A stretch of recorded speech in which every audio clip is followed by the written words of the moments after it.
അതിന് ബൈബിൾ വ്യാഖ്യാനത്തിൽ പറഞ്ഞ ദൈവം ഒരുത്തന് ഒരുത്തിയെ കൊടുത്തു, ഒരുത്തിക്ക് ഒരുത്തനെ കൊടുത്തു. അത് ചുരുക്കി പറയേണ്ട വാക്കല്ല, അല്പം നീട്ടി പരത്തി പറയേണ്ട വാക്കാ. ഒരുത്തന് ഒരുത്തി, ഒരുത്തിക്ക് ഒരുത്തനെ എന്നുള്ളത് അല്പം നീട്ടി പറയണം. ഒരു തേന് ഒരു തീയെ കൊടുത്തു, ഒരു തീക്ക് ഒരു തേനെ കൊടുത്തു. കെട്ടിയവൻ തീ പോലെ ചൂടാകുമ്പോൾ പെമ്പർനോത്തി തേൻ പോലെ മയപ്പെടുത്തണം. പെമ്പർനോത്തി തീ പോലെ ആളുമ്പോൾ കെട്ടിയവൻ തേൻ പോലെ മയപ്പെടുത്തണം. ഒരു തേൻ ഒരു തീ, ഒരു തീക്ക് ഒരു തേൻ, അത് ഒരുത്തന് ഒരുത്തി, ഒരുത്തിക്ക് ഒരുത്തൻ എന്ന് പറഞ്ഞു വെച്ചു. ഇങ്ങനെ ഒരുമിച്ച് കുടുംബജീവിതം നയിക്കുമ്പം പ്രശ്നമില്ലാത്ത കുടുംബങ്ങളില്ല. ലോകത്ത് എവിടെ ചെന്നാലും പ്രശ്നമുണ്ടല്ലേ. ദാമ്പത്യ ബന്ധത്തിൽ എന്തെല്ലാം പ്രശ്നങ്ങളാണ് നമ്മൾ കാണുക. എവിടെ പ്രശ്നമില്ലാത്തത്? വർത്തമാനത്തിലും സംസാര ശൈലിയിലും ഒക്കെ ഒത്തിരി പ്രശ്നം ഉണ്ടാകുന്ന കണ്ടിട്ടുണ്ട്. ഒരു അടുത്തയിടെ ഗൾഫിൽ 2 കഴുതകൾ തമ്മിൽ ഒരു സംഭാഷണം, 2 മുഴുത്ത ആൺ കഴുതകൾ തമ്മിലുള്ള സംഭാഷണം. ഒന്നാമത്തെ കഴുത രണ്ടാമത്തെ കഴുതയോട് ചോദിച്ചേടാ, ചത്താ മതിയെന്നും ആരെങ്കിലും കൊന്നാ മതിയെന്നും ജീവിതം ഒന്ന് തീർന്നു കിട്ടിയാൽ മതിയെന്ന് നിനക്ക് തോന്നിയിട്ടുണ്ടോ? കഴുതയെ എന്നുള്ള വിളി കേട്ട് നിനക്ക് ഒരുപാട് മനപ്രയാസം ഉണ്ടായിട്ടില്ലേ? അപ്പം ഈ മറ്റേ കഴുത പറഞ്ഞു, സത്യം പറഞ്ഞാൽ ചങ്ങാതി, 1.5 മാസം മുമ്പ് വരെ ഒന്ന് ചത്താ മതിയെന്നും ആരെങ്കിലും കൊന്നാ മതിയെന്ന് പറയുന്ന എൻ്റെ ഓർമ്മ. കാരണം കഴുതയെ എന്നുള്ള വിളി കേട്ട് അപ്പടി മനപ്രയാസമായിരുന്നു. പക്ഷെ കഴിഞ്ഞ 1.5 മാസമായിട്ട് ജീവിക്കണം എന്നൊരു പ്രത്യാശ എനിക്ക് ഉണ്ടായിരിക്കുകയാണ്. അതിൻ്റെ കാരണം എന്താ? 1.5 മാസം മുമ്പ് 35 വയസ്സുള്ള കുടുംബനാഥനും 30 വയസ്സുള്ള കുടുംബനാഥയും കൂടെ അങ്ങോട്ടും ഇങ്ങോട്ടും പറഞ്ഞ് വഴക്കടിച്ച് ബഹളമായി ചീത്ത വിളിച്ചു. രാത്രി 12:30 ആയപ്പം യുവതിയും സുന്ദരിയുമായ കുടുംബനാഥ കെട്ടിയവനോട് പറയുന്നത് ഞാൻ കേട്ടു, താൻ ഇങ്ങനെയൊക്കെ തുടങ്ങുകയാണെങ്കിൽ ഞാൻ തന്നെ ഇട്ടേച്ച് വേറെ ഏതെങ്കിലും കഴുതയുടെ കൂടെ ഇറങ്ങിപ്പോകും. ഇനി എൻ്റെ കൂടെ പോന്നാലോ എന്നൊരു പ്രത്യാശ എനിക്കുണ്ട്. ഇനി ചാകണമെന്നുമില്ല, കൊന്നു കിട്ടണമെന്നുമില്ല, ജീവിച്ചാൽ മതി. ഞാനല്ല ഏറ്റവും പരിചയമുള്ള കഴുത, കൂടെ പോന്നാലോ. ഇപ്പൊ കുടുംബത്തിൽ, സംസാരത്തില്, പെരുമാറ്റത്തില്, പ്രവൃത്തിയില് ഒത്തിരി പ്രശ്നങ്ങളുണ്ടാകും. ഇതിന്റെ എല്ലാം നടുവിലുള്ള ജീവിത ശൈലിയാ ദാമ്പത്യം എന്നൊക്കെ പറയുക. പ്രശ്നമില്ലാത്ത കുടുംബമുണ്ടോ? ഒരു പിതാവ് 2000 ആണ്ടില് സ്വന്തം രൂപത്തിൽ 20,000 കുടുംബങ്ങളിലേക്ക് ഒരു സർക്കുലർ അയച്ചു. കല്യാണം കഴിഞ്ഞിട്ട് 25 വർഷമായിട്ട് പിണങ്ങാതെ ജീവിച്ച ദമ്പതിമാരുണ്ടെന്ന് അറിയാൻ വേണ്ടി. എവിടെ ചെന്നപ്പോഴും 2 കൊച്ചുതരിയെങ്കിലും പറയാത്ത ഭാര്യാഭർത്താക്കന്മാരെ കണ്ടിട്ടില്ല. അങ്ങനെ തപ്പി ഉൾനാടൻ പ്രദേശത്ത് ചെന്നപ്പോൾ വിവാഹം കഴിഞ്ഞ് നീണ്ട 27 വർഷമായിട്ട് പിണങ്ങാതെ വഴക്കടിക്കാതെ പരിഭവിക്കാതെ കഴിയുന്ന ഒരു ഭർത്താവിനെയും ഭാര്യയും കൊണ്ടു മാതൃകാ ദമ്പതിമാരായി തെരഞ്ഞെടുത്തു. 10,000 രൂപയും പ്രശംസാപത്രവും അവർക്ക് കൊടുക്കാൻ തീരുമാനമായി. രൂപതയുടെ ഒരു മഹാ അസംബ്ലിയിൽ 10,000 പേര് ഒരുമിച്ച് കൂടിയപ്പം വഴക്കടിക്കാത്ത ഭർത്താവിനെയും ഭാര്യയും വേദിയിൽ പ്രത്യേക ഇരിപ്പിടങ്ങളിലിരുത്തി. പിതാവ് ഒപ്പം ഇരുന്നു, ഇടവകയുടെ അച്ഛനും ഇരുന്നു. നാട്ടുകാരെല്ലാം ശ്രദ്ധാപൂർവ്വം ഉറ്റുനോക്കുക. ഇപ്പം പിതാവ് പറഞ്ഞു, കഴിഞ്ഞ 27 വർഷക്കാലം പിണങ്ങാതെ വഴക്കടിക്കാതെ പരിഭവിക്കാതെ ജീവിച്ച മാതൃകാ ദമ്പതിമാരാണ്. ഇവർക്ക് എങ്ങനെ കഴിഞ്ഞ് 27 വർഷം പിണങ്ങാതെ ജീവിക്കാൻ കഴിഞ്ഞെന്ന് ദമ്പതിമാരായ നിങ്ങളുടെ എല്ലാ അറിവിലേക്കായിട്ട് ഇപ്പോൾ ഒന്ന് ചുരുക്കി പങ്കുവെക്കും. എല്ലാവരും ഇരുന്നു.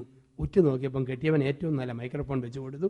അയാൾ മൈക്രോഫോണിന് മുമ്പിൽ വന്നിട്ട് പറഞ്ഞു, പ്രിയപ്പെട്ടവരെ, ആദ്യ രാത്രിയിൽ ഇവളും ഞാനും കൂടെ തനിച്ച് മണവറയിൽ കിടക്കരയിൽ ഇരുന്നപ്പം ഒരുമിച്ചെടുത്ത തീരുമാനമാണ് കഴിഞ്ഞ 27 വർഷക്കാലം പിണങ്ങാതെ ജീവിക്കാൻ ഞങ്ങൾക്ക് ശക്തി തന്നത്. ഞാൻ പറഞ്ഞു, എടി, എനിക്ക് കൺട്രോൾ നഷ്ടപ്പെടുകയും പുളിച്ച തെറി വിളിക്കാനും അടിവേറ് നോക്കി ചവിട്ട് തരാനും തോന്നിയാൽ ഞാൻ സാവധാനം വാതിൽ തുറന്ന് വരാന്തയിൽ പോയി നിൽക്കും. നീ ഭദ്രമായിട്ട് മുറി കൊളുത്തിട്ട് പൂട്ടിയിട്ട് സാക്ഷായിട്ട് മുറുകിയാക്കണം. ഞാൻ വരാന്തേ നിൽക്കും. എപ്പോൾ കൺട്രോൾ വീണ്ടും കിട്ടി മര്യാദയ്ക്ക് വർത്താനം പറയാൻ തോന്നുമോ ഡോറെ മുട്ടും വാതിലെ തട്ടും, അപ്പം നീ തുറന്ന് തന്നേക്കണം. കഴിഞ്ഞ 27 വർഷം പ്രിയപ്പെട്ടവരെ, പിണക്കവും വെറുപ്പും വന്നും വരാന്തയിൽ പോയി നിന്നു. സ്നേഹം തോന്നിയപ്പം അകത്തോട്ട് കയറി. എന്തിനു വേണ്ടി 10,000 രൂപയും പ്രശംസാപത്രവും മേടിക്കുന്നതെന്ന് ചോദിച്ചാൽ കഴിഞ്ഞ 27 വർഷമായിട്ട് ഞാൻ വീടിന്റെ വരാന്തയിൽ തന്നെ നിൽക്കുകയായിരുന്നു, അകത്തോട്ട് കയറിയിട്ടില്ല. അപ്പൊ എവിടെ ചെന്നാലും പ്രശ്നമുണ്ട്. കുടുംബത്തിൽ പ്രശ്നമുണ്ട്, ദാമ്പത്യ ബന്ധത്തിൽ പ്രശ്നമുണ്ട്. പ്രശ്നമില്ലാത്ത കുടുംബമുണ്ടെന്ന് നമുക്ക് പറയാനേ പറ്റത്തില്ല. അപ്പം ദൈവം ദമ്പതിമാരെ ഒരുമിപ്പിച്ച് ചേർക്കുന്നു ഒരു പ്രത്യേക കൃപയിലൊക്കെ ആയിട്ട്. അങ്ങനെ ഒരുമിപ്പിച്ച് ചേർക്കുമ്പം ദൈവത്തിന്റെ പ്ലാനും പദ്ധതിയൊക്കെ ഉണ്ട് ദാമ്പത്യ ബന്ധത്തില്. അനാദി മുതലേ ആദ്യ പുരുഷൻ ആദ്യ സ്ത്രീയെ കൊടുക്കുകയും ആദ്യ സ്ത്രീക്ക് ആദ്യ പുരുഷനെ കൊടുക്കുകയും ചെയ്ത വിവാഹ ജീവിതം ഒരാകസ്മിക സംഭവമല്ല. ദൈവത്തിന്റെ അനാദി പദ്ധതിയുടെ ഭാഗമാണ്. എനിക്ക് ഏൽപ്പിച്ച ഭർത്താവ് തമ്പുരാന്റെ പദ്ധതിയുടെ ഭാഗം, എനിക്ക് ഏൽപ്പിച്ച ഭാര്യ ദൈവത്തിന്റെ വിശദീകരണത്തിന്റെ ഭാഗം. അങ്ങനെ തമ്പുരാൻ ഏൽപ്പിച്ചതാണ് ദാമ്പത്യ ബന്ധം എന്ന് പറയുക. അതുകൊണ്ടാണ് സഭ ഈ വിവാഹമെന്ന കൂദാശയെ ഇത്ര ശ്രേഷ്ഠമായി കാണുന്നത് കൊണ്ട് വിവാഹവുമായി ബന്ധപ്പെട്ട് ചില കർമ്മങ്ങൾ സഭാമാതാവ് ക്രമീകരിച്ചിട്ടുണ്ട്. എന്തെല്ലാമാണ് നമ്മൾ കാണുന്നുണ്ട്? സഭയുടെ ക്രമീകരണങ്ങൾ.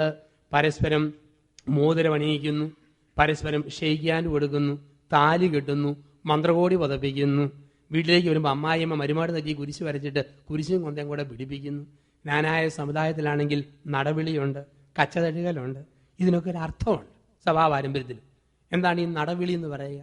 നടവിളി എന്നൊക്കെ പറയുന്നത് ജ്ഞാനായ സമുദായത്തിന്റെ ആചാരത്തിന്റെ ഭാഗമായിട്ട് കാണുന്നുണ്ട്. അതൊരു മധ്യസ്ഥ പ്രാർത്ഥനയാണ്. എന്താണ് ഈ നടവിളി? ഭർത്താവും ഭാര്യയും കൂടെ, നവവരനും വധുവും കൂടെ ഒരു പുതിയ ജീവിതം ആരംഭിക്കുക. അങ്ങനെ ആരംഭിക്കുന്ന സമയത്ത് ഒരു ജനത്തിന്റെ മധ്യസ്ഥ പ്രാർത്ഥനയാണ്, ദൈവമായ കർത്താവേ, പുരുഷനും സ്ത്രീയും കൂടെ ഒരു പുതിയ ജീവിതം ആരംഭിച്ചിരിക്കുന്നു. ഇവർ കടന്നു പോകുന്ന വഴികളിൽ എന്തെങ്കിലും തടസ്സങ്ങളുണ്ടെങ്കിൽ, പ്രതിബന്ധമുണ്ടെങ്കിൽ അതെല്ലാം മാറി മാറി പോകട്ടെ. എല്ലാ തടസ്സങ്ങളും പൈശാചിക ശക്തികളും ഇവരുടെ മുമ്പിൽ നിന്നും നടാ നടാ നടാ. എന്നിട്ട് ഇവർക്ക് നല്ല വഴി ഒരുക്കി കൊടുക്കുക. ഒരു സമുദായത്തിന്റെ മധ്യസ്ഥ പ്രാർത്ഥന. വീണ്ടും കച്ചതഴുകൽ. എന്താ കച്ചതഴുകൽ?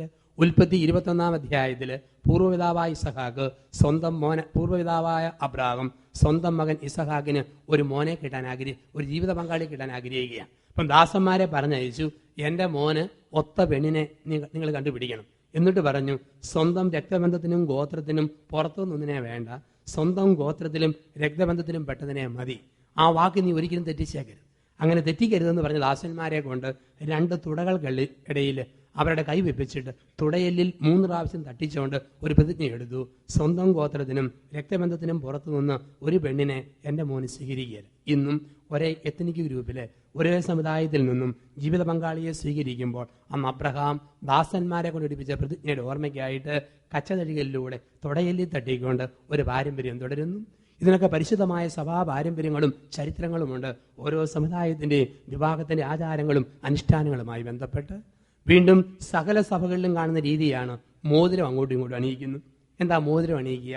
പുരുഷൻ അവൻ്റെ പേരെഴുതിയ മോതിരം അവിടെ വിരലിൽ ഞെക്കി കയറ്റുമ്പം, അവൾ അവിടെ പേരെഴുതിയ മോതിരം ഇവൻ്റെ വിരലിൽ അമക്കി കയറ്റുമ്പം, ഈ 2 പേരും കൂടെ പറയുന്നത് എന്താ?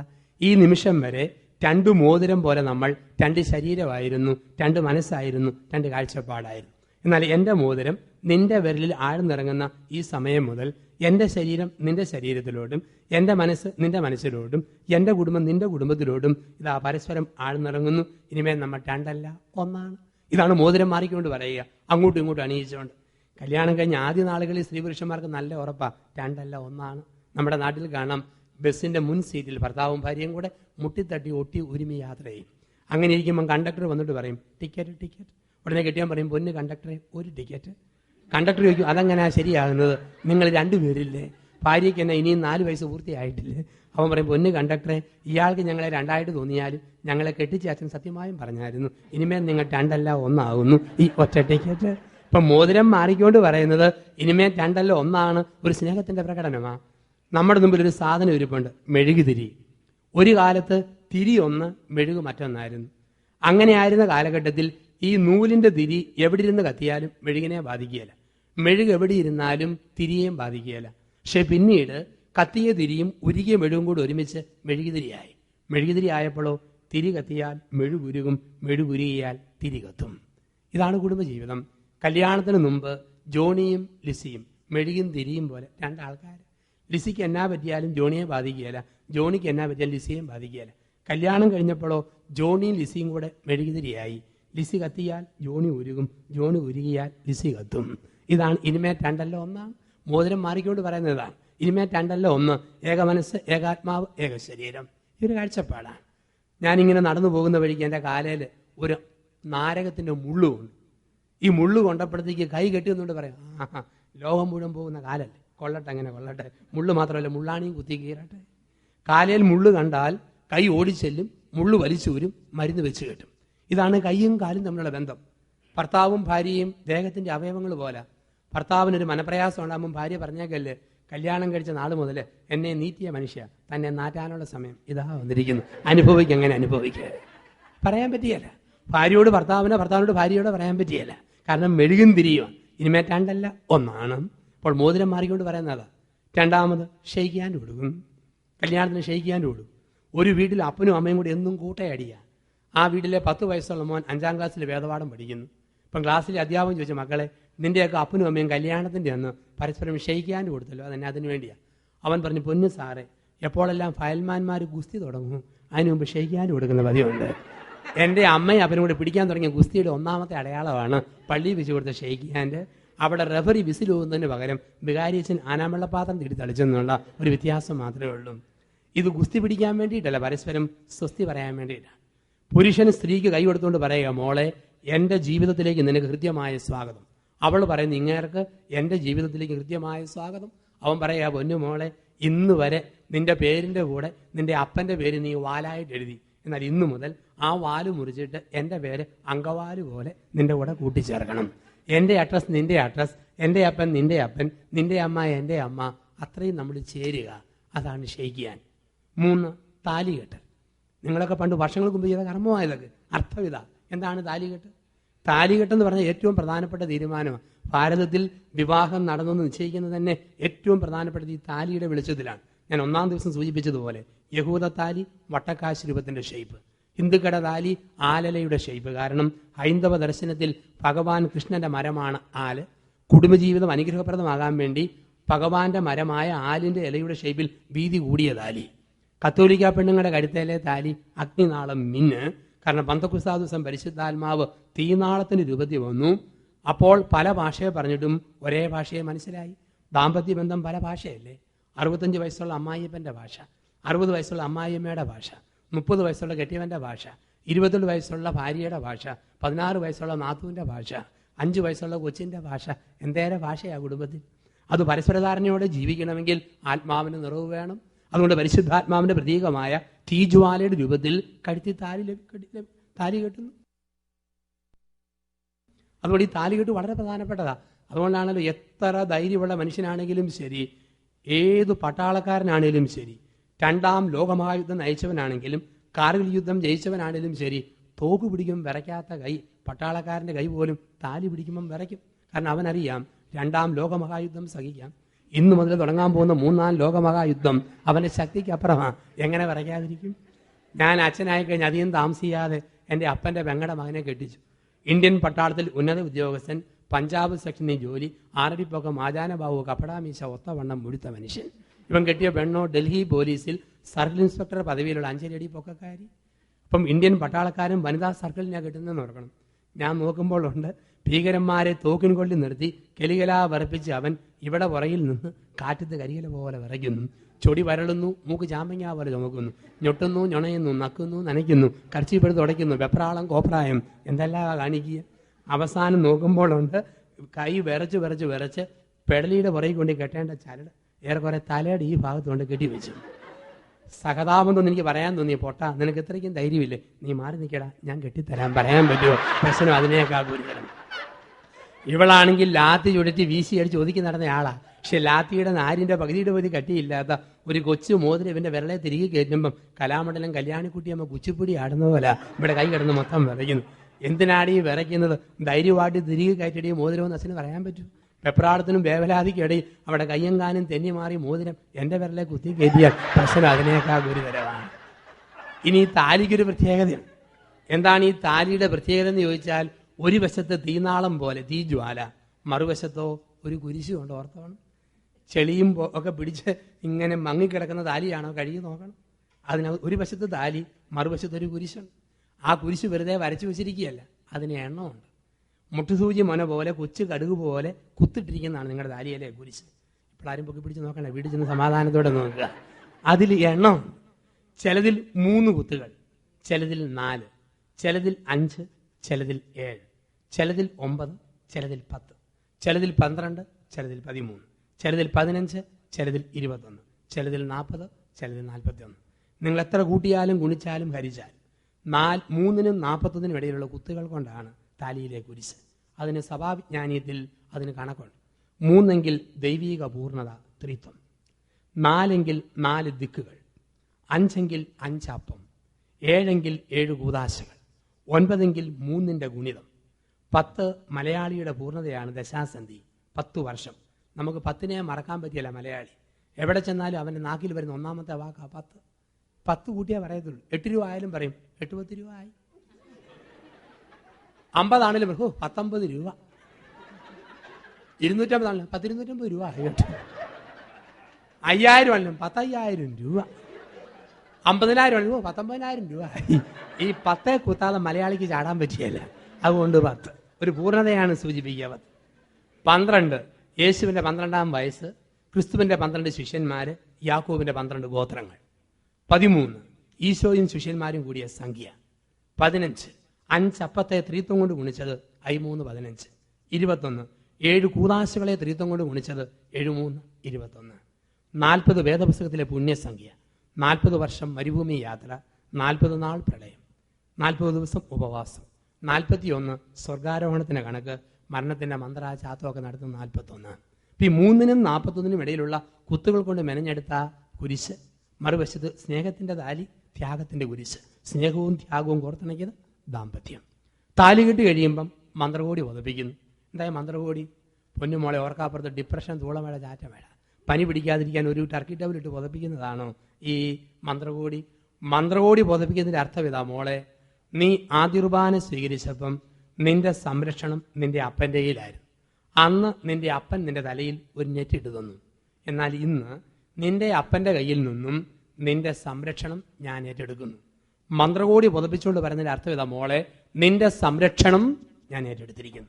അതാണ് മന്ത്രകോടി പുതപ്പിക്കുക. ഇത് കഴിഞ്ഞ് വീട്ടിലോട്ട് വരുമ്പം അമ്മായിയമ്മ മരുമകളുടെ നെറ്റി കുരിശ് വരച്ചിട്ട് കുരിശും കൊന്തയും കൂടെ പിടിപ്പിക്കും. അതിന്റെ അർത്ഥം എന്താ നമുക്ക് അന്ന് പിടികിട്ടിയാൽ. കുറെ നാൾ കഴിയുമ്പം തോന്നും നമുക്ക് മിക്കവാറും അമ്മായിയമ്മ മരുമകളോട് പറഞ്ഞ് ഇങ്ങനെ ആയിരിക്കും, പൊന്നുമോളെ ഇന്നു മുതൽ ഞാൻ നിനക്ക് കുരിശ്, നീ എനിക്ക് കുരിശ്, മുറുകെ പിടിച്ചോടി ഈ കുരിശും കൊന്തയും കൂടെ. ഈ കുരിശും കൊന്തയും പിടിപ്പിച്ചിട്ട് അമ്മായിയമ്മ മരുമകളോട് പറയുന്നത് എന്താ, മോളെ ഈ വീടിന്റെ പ്രാർത്ഥനാ പാരമ്പര്യം ഇനി നീ തുടരണം. ഒരു ബാറ്റൺ കൈമാറ്റമാണ് കൊന്തയും കുരിശ്. പൊന്നുമോളെ ഇന്നു വരെ ഈ വീടിന്റെ പ്രാർത്ഥനാ മുറിയിൽ കുടുംബ പ്രാർത്ഥന നയിച്ച പഴയ പുരോഹിത ഞാനായിരുന്നു. എന്നാൽ ഇന്നു മുതൽ ഈ വീടിന്റെ പ്രാർത്ഥനാ മുറിയിൽ കുടുംബ പ്രാർത്ഥന നയിക്കേണ്ട പുതിയ പുരോഹിത നീയാണ്. അതുകൊണ്ട് പഴയ പുരോഹിതയായ ഞാൻ പ്രാർത്ഥനയുടെ ആയുധമായ കുരിശും കൊണ്ട് നിന്നെ ഏൽപ്പിക്കുന്നു. ഈ വീടിന്റെ പ്രാർത്ഥനാ പാരമ്പര്യം അണമുറിയാതെ അനുസ്യൂതം അവസാനം വരെ അവികലമായി തുടരുക. അങ്ങനെ ഏൽപ്പിക്കുന്ന പ്രാർത്ഥനാ പാരമ്പര്യത്തിന്റെ അതിവിശുദ്ധവും വിശിഷ്ടവുമായ കൈമാറ്റമാണ് ഈ കൊന്തയും കുരിശും കൊടുക്കുന്ന രീതി. ഇത്രയും വിശിഷ്ടമായിട്ടും വിശുദ്ധമായിട്ടും സഭാ വിവാഹമെന്ന കൂദാശയെ കണ്ടെത്തുമ്പോൾ ആദ്യ പുരുഷൻ ആദ്യ സ്ത്രീയോട് പറഞ്ഞ വാക്ക് ഒന്ന് ധ്യാന വിഷയമാക്കാം. ഉൽപ്പത്തി 2:23 തിരുവചനം. സൃഷ്ടികർമ്മത്തിൽ ആദ്യത്തെ ദാമ്പത്യ ബന്ധത്തിന്റെ വ്യാഖ്യാനം കൊടുക്കുന്നത് അവിടെയാണ്. ബൈബിളിൽ കുടുംബ ജീവിതത്തിന്റെ ഒന്നാമത്തെ വ്യാഖ്യാനം ഉൽപ്പത്തി പുസ്തകത്തിന്റെ 2-ാം അധ്യായത്തിലാണ് നമ്മൾ കണ്ടെത്തുക. ഉൽപ്പത്തി പുസ്തകം 2-ാം അധ്യായത്തിൽ 18 മുതൽ 25 വരെയുള്ള വാക്യങ്ങൾ. ഉൽപ്പത്തി 2:18 മുതൽ 25 വരെ. ദൈവമായ കർത്താവ് അരുളി ചെയ്തു, മനുഷ്യൻ ഏകനായിരിക്കുന്നത് നന്നല്ല, അവന് ചേർന്ന ഇണയെ ഞാൻ നൽകും. ദൈവമായ കർത്താവ് ഭൂമിയിലെ സകല മൃഗങ്ങളെയും ആകാശത്തിലെ സകല പക്ഷികളെയും മണ്ണിൽ നിന്ന് രൂപപ്പെടുത്തി. അവയ്ക്ക് മനുഷ്യൻ എന്തു പേരിടുമെന്നറിയുവാൻ അവിടുന്ന് അവയെ അവന്റെ മുമ്പിൽ കൊണ്ടുവന്നു. മനുഷ്യൻ വിളിച്ചത് അവയ്ക്ക് പേരായി തീർന്നു. എല്ലാ കന്നുകാലികൾക്കും ആകാശത്തിലെ പറവകൾക്കും വയലിലെ മൃഗങ്ങൾക്കും അവൻ പേരിട്ടു. എന്നാൽ തനിക്ക് ഇണങ്ങിയ തുണയെ കണ്ടില്ല. അതുകൊണ്ട് ദൈവമായ കർത്താവ് മനുഷ്യനെ ഗാഢനിദ്രയിൽ ആഴ്ത്തി ഉറങ്ങിക്കിടന്ന അവന്റെ വാരിയെല്ലുകളിൽ ഒന്നെടുത്തതിനു ശേഷം അവിടെ മാംസം കൊണ്ട് മൂടി. മനുഷ്യനിൽ നിന്നെടുത്ത വാരിയെല്ലുകൊണ്ട് ഒരു സ്ത്രീക്ക് ജന്മം കൊടുത്തു. അപ്പോൾ അവളെ നോക്കി അവൻ പറഞ്ഞു, ഒടുവിലിതാ എന്റെ അസ്ഥിയിൽ നിന്നുള്ള അസ്ഥിയും മാംസത്തിൽ നിന്നുള്ള മാംസവും നരനിൽ നിന്ന് എടുക്കപ്പെട്ടതുകൊണ്ട് നാരി എന്ന് ഇവൾ വിളിക്കപ്പെടും. അതിനാൽ പുരുഷൻ മാതാപിതാക്കളെ വിട്ട് ഭാര്യയോട് ചേരും, അവർ ഒറ്റ ശരീരമായി തീരും. പുരുഷനും അവന്റെ ഭാര്യയും നഗ്നരായിരുന്നു, എങ്കിലും അവർക്ക് ലജ്ജ തോന്നിയിരുന്നില്ല. ആദ്യ പുരുഷൻ ആദ്യ സ്ത്രീയോട് പറയുന്ന വാക്കാണ് ഉൽപ്പത്തി 2:23. എന്റെ അസ്ഥിയുടെ അസ്ഥിയും മാംസത്തിന്റെ മാംസവും. എന്റെ അസ്ഥിയുടെ അസ്ഥി മാംസത്തിന്റെ മാംസം. ഇതിന് ക്രൈസ്തവ സഭകളുടെ വിവാഹ വിജ്ഞാനീയത്തിൽ 7 വിശദീകരണങ്ങളാണ് കൊടുത്തിരിക്കുക. അസ്ഥിയുടെ അസ്ഥി മാംസത്തിന്റെ മാംസം എന്നതിന് വേദപുസ്തകത്തിന്റെ തിയോളജിക്കൽ ഇന്റർപ്രിട്ടേഷനിൽ ദൈവശാസ്ത്ര വ്യാഖ്യാനത്തിൽ പട്ടത്വ സഭകൾ, അതായത് കത്തോലിക്ക സഭ, ഓർത്തഡോക്സ് സഭ, ബാബാ കക്ഷി, ആംഗ്ലിക്കൻ സഭ, മർത്തോമാ സഭ, ഇതാണ് പൗരോഹിത്യമുള്ള സഭകൾ. ഈ പൗരോഹിത്യമുള്ള സഭകൾ 7 വിശദീകരണങ്ങളാണ് ഈ ഒറ്റ വചനത്തിന് കൊടുത്തിരിക്കുക. അസ്ഥിയുടെ അസ്ഥി മാംസത്തിന്റെ മാംസം. അതിന്റെ ഒന്നാമത്തെ വചനത്തിന്റെ വ്യാഖ്യാനം കൊടുത്തിരിക്കുന്നത് പരസ്പരം ആപത്തിൽ ആലംബം എന്നാണ്. ആപത്തിൽ ആലംബം. ആപത്തിൽ ആലംബം എന്ന് പറഞ്ഞു കഴിഞ്ഞാൽ അതിന്റെ അർത്ഥം ഭർത്താവിന്റെ രോഗത്തിൽ നിഴലുപോലെ കൂടെയിരിക്കുക ഭാര്യ, ഭാര്യയുടെ രോഗത്തിൽ നിഴലുപോലെ ഭർത്താവ് കൂടെയിരിക്കുക, ഭർത്താവിന്റെ മനപ്രയാസത്തിൽ ഭാര്യ ആശ്വസിപ്പിക്കുക, ഭാര്യയുടെ മനപ്രയാസത്തിൽ ഭർത്താവ് ആശ്വസിപ്പിക്കുക. വൈകാരിക തലത്തിലും ആത്മീയ തലത്തിലും ശാരീരിക തലത്തിലും എപ്പോഴും കൂടെ ചേർന്ന് നിൽക്കുക. ഇതാണ് ആപത്തിൽ ആലംബം എന്നതിന്റെ അർത്ഥം. ഭർത്താവിന്റെ മനപ്രയാസത്തിൽ, ശാരീരിക രോഗത്തിൽ, ആധ്യാത്മിക തകർച്ചയിൽ ഭാര്യ കൂടെ നിൽക്കണം. ഭാര്യയുടെ ിൽ ഒരു തരംഗമുണ്ടല്ലോ. ചില ആൾക്കാരെ നമ്മൾ ഒത്തിരി സ്നേഹത്തോടെ ഓർക്കുമ്പം ഒരു ടെലിഫോൺ വരുന്നു. ഒത്തിരി ഇഷ്ടത്തോടെ ഓർക്കുമ്പോൾ പെട്ടെന്നൊരു വ്യക്തി നമ്മളെ സന്ദർശിക്കുന്നു, ഒരു കത്ത് വരുന്നു. ഇതിന് ചില ആൾക്കാർ പറയും ടെലപ്പതി എന്ന്. ഈ ടെലപ്പതി എന്നൊക്കെ വിളിക്കുന്നത് പേരറിയത്തില്ലാത്ത വികാരത്തിന് പേരിടാൻ മനുഷ്യരും എടുക്കലാണ്. അതുകൊണ്ട് ഇട്ടുപോകുന്ന പേരെന്നേ ഉള്ളൂ. ഞാൻ സെമിനാരി പഠിക്കുന്ന സമയത്ത് എനിക്കൊരു തലവേദനയോ പനിയോ വന്നാൽ ഒരാഴ്ച കഴിയുമ്പോൾ എൻ്റെ അമ്മയുടെ കത്ത് എനിക്ക് കിട്ടുമായിരുന്നു, മോനെ നിനക്ക് ക്ഷീണം വല്ലമായിരുന്നു, എനിക്ക് വല്ലാത്തൊരു തലവേദനയും പനിയും. 100 മൈൽ ദൂരെ കാരിത്താസ് ഞാൻ പഠിക്കുന്ന സമയത്ത് എൻ്റെ തലവേദനയും പനിയും 100 മൈൽ ദൂരെ ഇരിക്കുന്ന അമ്മയ്ക്ക് ആ സമയത്ത് സെൻസ് ചെയ്യാൻ പറ്റും. ഇതുപോലെ ദമ്പതികൾക്കിടയിലും സംഭവിക്കും. അമേരിക്കയിലെ ഭർത്താവിന് ഇവിടെ ഒരു തലവേദന ഉണ്ടാകുമ്പം കോട്ടയത്തിരിക്കുന്ന ഭാര്യയ്ക്ക് അതേ സമയം ഒരു തലവേദന. മസ്കറ്റിലെ ഭാര്യയ്ക്ക് ഒരു നെഞ്ചുവേദന ഉണ്ടായാൽ പാലായിലെ കെട്ടിയവൻ അതേ സമയത്ത് നെഞ്ചത്തൊരു വേദന. ഇതൊരു സ്നേഹത്തിൻ്റെ തരംഗമാണ്. രാജീവ് ഗാന്ധി ശ്രീ പെരുമ്പത്തൂരിൽ മനുഷ്യബോംബ് സ്ഫോടനത്തിൽ കൊല്ലപ്പെട്ട ആ സെക്കൻഡിൽ ഡൽഹിയിൽ ജൻപത് റോഡിൽ നിന്ന് സോണിയാഗാന്ധി അന്നത്തെ രാജീവിൻ്റെ സെക്രട്ടറി ജോർജിനോട് ഒരു ചോദ്യം ചോദിച്ചു, എൻ്റെ രാജീവിന് എന്തു പറ്റി? അരമണിക്കൂർ കഴിഞ്ഞാണ് ലോക വാർത്താ മാധ്യമങ്ങൾ രാജീവിൻ്റെ വധവാർത്ത ടെലികാസ്റ്റ് ചെയ്തത്. പക്ഷെ സോണിയയ്ക്ക് സെൻസ് ചെയ്യാൻ പറ്റി രാജീവിന് എന്തോ സംഭവിച്ചതുപോലെ. ഇതാണ് സ്നേഹത്തിൻ്റെ തരംഗം. ശരിക്കും ആത്മീയ, ശാരീരിക, വൈകാരിക തലങ്ങളിൽ ദമ്പതിമാർ ഒരുമിച്ച് പോകുമ്പം ഉണ്ടാകുന്നൊരു അനുഭവം ആപത്തിൽ ആലംബം. അവിടെയാണ് അസ്ഥിയുടെ അസ്ഥി, മാംസത്തിൻ്റെ മാംസം. ഒരാളുടെ നൊമ്പരം അടുത്തയാൾ അനുഭവിക്കുന്നു, ഒരാളുടെ വേദന മറ്റേയാൾ തിരിച്ചറിയുന്നു. ആപത്തിൽ ആലംബം. രണ്ടാമത് പറയുന്ന വാക്ക് അസ്ഥിയുടെ രണ്ടാമത്തെ നിർവചനം ജീവിതത്തിൻ്റെ ആധാരം എന്നാണ്. ജീവിതത്തിൻ്റെ ആധാരം. ആധാരം എന്ന വാക്കിൻ്റെ അർത്ഥം ഉറപ്പ് എന്നാണ്. ഉറപ്പ്. 3 ആമകളുള്ള വീട്ടിൽ അപ്പൻ മൂത്തവനോട് പറയാം, മോനെ 2 ഏക്കർ തെങ്ങും തോട്ടവും 3 ഏക്കർ റബ്ബർ തോട്ടവും നിനക്ക് നിന്റെ ഭാര്യയ്ക്കും മക്കൾക്കും ഉള്ളതാണ്. ഈ മൂത്തവൻ എന്നാ പറയാം, എൻ്റെ അപ്പ വാക്കുകൊണ്ട് പറഞ്ഞാൽ പോരാ, ആധാരം എഴുതി തരാം. അനിയന്മാർ വില്ലന്മാർ പൊങ്ങി വരുന്നു, തട്ടിക്കൊണ്ട് പോകാൻ സാധ്യതയുണ്ട്. ആധാരമാണ് ഉറപ്പ്.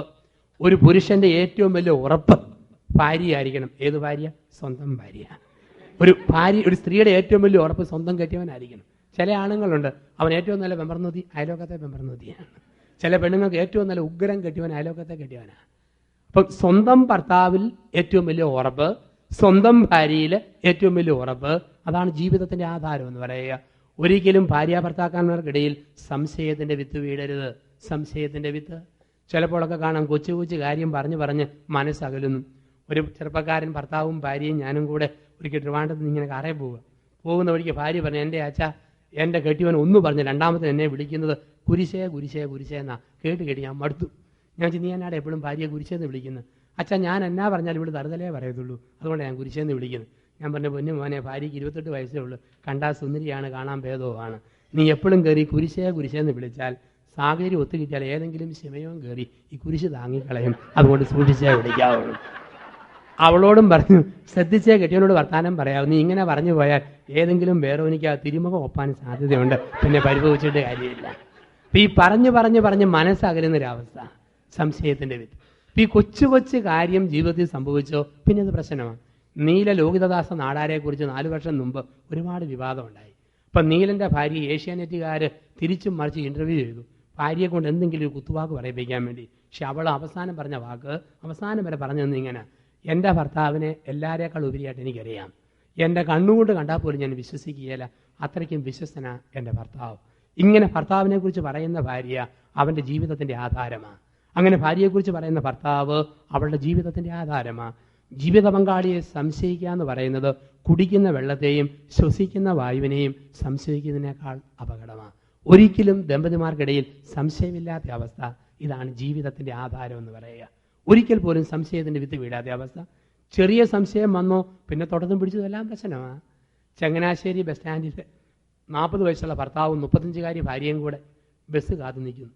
പെട്ടെന്ന് പരിചയമില്ലാത്തൊരു 38 വയസ്സുകാരി തോളിൽ ഒരു വാനിറ്റി ബാഗും തൂക്കിക്കൊണ്ട് ഈ ഭാര്യ ഭർത്താക്കന്മാരുടെ ഇടയിൽ കൂടെ നുഴഞ്ഞു കയറിയൊരു പോക്ക്. പോകുന്ന വഴിക്ക് 35കാരിയുടെ കെട്ടിയവനോട്ടൊരു മുട്ടും കൊടുത്തിട്ട് അപരിചിതയായ സ്ത്രീ ചോദിക്കുക, സാറേ ഇപ്പം മുട്ടാറുണ്ടോ? ചോദ്യം കേട്ട പാടെ ഭാര്യയുടെ മുഖം ചുമന്നു കൊടുത്തു, അമ്പടാ കള്ള, എനിക്കിട്ട് മാത്രമല്ല വേറെ പല പെണ്ണുങ്ങൾക്കിട്ടും താൻ തട്ടും മുട്ടും. അതുകൊണ്ടല്ലേ ഭാര്യ കേൾക്ക് ഒരു ഉളുപ്പുമില്ലാത്ത ഒരു ചോദിക്കുന്നു, ഇപ്പം മുട്ടാറുണ്ട്? ഭാര്യ പൊട്ടിത്തെറിച്ചു. ഭാഗ്യത്തിന് ചോദ്യം ചോദിച്ചവൾ സംശയ നിവാരണം വരുത്തി, അതുകൊണ്ട് കുടുംബകലഹം മാറിക്കിട്ടി. അവിടെ ചോദിച്ചാൽ, സാറേ ഇപ്പം ചങ്ങനാശ്ശേരിയിൽ നിന്നും മുട്ടാറിന് പോകുന്ന ബസ്സുണ്ടോ എന്ന് ചോദിച്ചതാ. സാറേ ഇപ്പം മുട്ടാറുണ്ടോ? ഒരു കൊച്ചു ചോദ്യം. സംശയിക്കുന്ന കുടുംബത്തിൽ അത് ധാരാളമാ കുടുംബകലഹത്തിന്. ഇപ്പൊ സംശയത്തിന്റെ വിത്ത് വീണോ തൊട്ടതും പിടിച്ചതും ഒക്കെ പ്രശ്നമാണ്. ഇപ്പൊ ജീവിതത്തിന്റെ ആധാരം എന്ന് പറഞ്ഞാൽ ഭാര്യയെ സംശയിക്കാതിരിക്കുക, ഭർത്താവിനെ സംശയിക്കാതിരിക്കുക. ഇപ്പൊ 1 ആപത്തിൽ ആലംബം, 2 ജീവിതത്തിന്റെ ആധാരം, 3 ചേർന്ന ഇണ. അസ്ഥിയുടെ അസ്ഥി, മാംസത്തിന്റെ മാംസത്തിന്റെ 3ാമത്തെ വ്യാഖ്യാനം ചേർന്ന ഇണയായിരിക്കണം. ചേർന്ന ഇണ. ദൈവമായ കർത്താവ് സൃഷ്ടികർമ്മമൊക്കെ നടത്തി മനുഷ്യൻ ഏകനും മൂകനും ദുഃഖിതനുമായിരുന്നു. ദൈവം തമ്പുരാൻ നോക്കി, ഇവന് ചേർന്ന ഇണയുണ്ടോ? സൃഷ്ടിച്ച ഓരോന്നിനെ കൊണ്ടും നിർത്തി നോക്കി, ചേരുവോ? എരുമയെ നിർത്തി നോക്കി, ചേരുകയല്ല. പിടിയാനെ നിർത്തി നോക്കി, ചേരുകയല്ല. തമ്പുരാന് പോലും പിടികിട്ടി, അടയ്ക്കാമുറിയും തേങ്ങാമുറിയും ചേരുകയല്ല. തങ്കച്ചനും തങ്കമ്മയും കൂടെ ശരിക്കും ചേരും. ഇപ്പൊ ചേർന്ന ഇണയായിട്ട് സ്ത്രീയെ കൊടുത്തെന്നാണ് പറഞ്ഞിരിക്കുന്നത്. സത്യമല്ല, ഓർത്താൽ മതി. നിങ്ങൾ തന്നെ ഓർത്തേ, കെട്ടിയവന്റെ കുറവ് ഭാര്യ നികത്തും, ഭാര്യയുടെ കുറവ് ഭർത്താവ് നികത്തും. ചേർന്ന ഇണയായിട്ടല്ലേ ദമ്പതിമാരെ സൃഷ്ടിച്ചിരിക്കുന്നത്. ആണുങ്ങളുടെ ശരീരം എന്ന് പറഞ്ഞാൽ തെങ്ങയിലും കവുങ്ങയിലും ഒക്കെ അള്ളിക്കയറാൻ അണ്ണാന്റെ പരുവത്തിൽ പൊങ്ങിപ്പോകാൻ പറ്റിയ പരുവത്തിൽ, സ്ത്രീയുടെ ശരീരവും മരം കയറാൻ പറ്റിയ പരുവത്തിലല്ല. ചക്കയുടെ മടൽ വെട്ടി, കൂഞ്ഞു വെട്ടി, ചകിണി വെട്ടി ചക്ക വേവിക്കാൻ പറ്റിയ പരുവത്തിൽ, കപ്പളങ്ങാടെ തൊലി ചെത്തി ചുന കളഞ്ഞ് തോരനും ചാറും വെക്കാൻ പറ്റിയ പരുവത്തിൽ ശരീരഘടനയ്ക്ക് വ്യത്യാസമുണ്ട്. ആണുങ്ങൾക്ക് ക്ഷയിക്കാനും കൊടുക്കാമെങ്കിൽ കമ്പിപ്പാരയിലോ കാപ്പിക്കമ്പയിലോ പിടിച്ച പോലെ വല്ലാത്ത കട്ടി. പെണ്ണുങ്ങൾക്ക് ക്ഷയിക്കാനും കൊടുക്കാമെങ്കിൽ റൊട്ടിക്ക് കുഴച്ചിട്ട മാവേ പിടിച്ച പോലെ തളതള വളവള കുഴവട പരുവത്തിൽ കിടക്കും. അതുകൊണ്ടാണ് വീട്ടിൽ പിള്ളാരും മറ്റും കാറുമ്പോൾ അപ്പൻ എടുക്കാമെങ്കിൽ കുഞ്ഞുങ്ങൾ പൂർവാധികം ശക്തിയോടെ കാറും. ഏതാണ്ട് മയിൽക്കുറ്റിക്കിട്ട് മുട്ടിയ പോലെ വല്ലാത്ത കട്ടി. തള്ള തൊടുമ്പളെ കരച്ചിൽ നിർത്തും. ഡ്യൂറോഫ്ലക്സ് ഡൺലപ്പ് മെത്തക്കിട്ട് മുട്ടിയ പോലെ ഒരു നല്ല മയം. തൊലിക്കട്ടിക്ക് വ്യത്യാസമുണ്ട്. ഇനി മനക്കട്ടിക്ക് വ്യത്യാസമുണ്ട്. രാത്രി 12 മണിക്ക് വീടിന്റെ പറ്റത്ത് എന്തെങ്കിലും അനക്കം കേട്ടാൽ കെട്ടിയവൻ ടോർച്ചും ചൂരിലുമായിട്ട് ഇറങ്ങും. പെമ്പർനോത്തി വട്ടം കെട്ടിപ്പിടിക്കും. പൊന്നു മനുഷ്യ പോകല്ലേ, പാമ്പാണേ ചേമ്പാണേ കൂമ്പാണേ പോയേക്കരുത്. മനക്കട്ടി ഇവന് കൂടുതൽ, ഇവക്ക് മനക്കട്ടി വളരെ കുറവ്. ആണുങ്ങൾക്ക് പ്രാർത്ഥന 6 പോർ, പെണ്ണുങ്ങൾക്ക് പരമ സന്തോഷം. പലപ്പോഴും നാട്ടിൽ ആണുങ്ങൾ പുറത്തു പോയി വീട്ടിൽ വരുമ്പോൾ ഭാര്യയുടെ ആദ്യം ചോദിക്കുന്നത് കുരിശുവര കഴിഞ്ഞോടി എന്നാ. കാരണം മനസ്സമാധാനത്തിന് വേണ്ടിയാണ്. അപ്പൊ ഈ പ്രാർത്ഥന ആണുങ്ങൾക്ക് പരമ്പോർ, പെണ്ണുങ്ങൾക്ക് പരമ സന്തോഷം. ഉപവാസം എടുക്കുക പെണ്ണുങ്ങൾക്ക് വലിയ സന്തോഷമാണ്. പട്ടിണി ധ്യാനം എന്ന് പറയുന്നത് അവസ്ഥ ധ്യാനമാണെങ്കിൽ പോലും 4-5 പ്രാവശ്യം പോയി കൂടിക്കളയും. ആണുങ്ങൾക്ക് ഉപവാസം എടുക്കുന്ന സഹിക്കാൻ മേല. ഇനി സഹനശക്തി പെണ്ണുങ്ങൾക്ക് കൂടുതൽ, ആണുങ്ങൾക്ക് കുറവ്. ചെറിയ വൈദ്യവേദന വന്നു, ഭൂമി കുലുക്കം പോലെ ആണുങ്ങൾക്ക്. തലവേദന വന്നു, എല്ലാവരും അവനെ തന്നെ ശ്രദ്ധിച്ചോണം.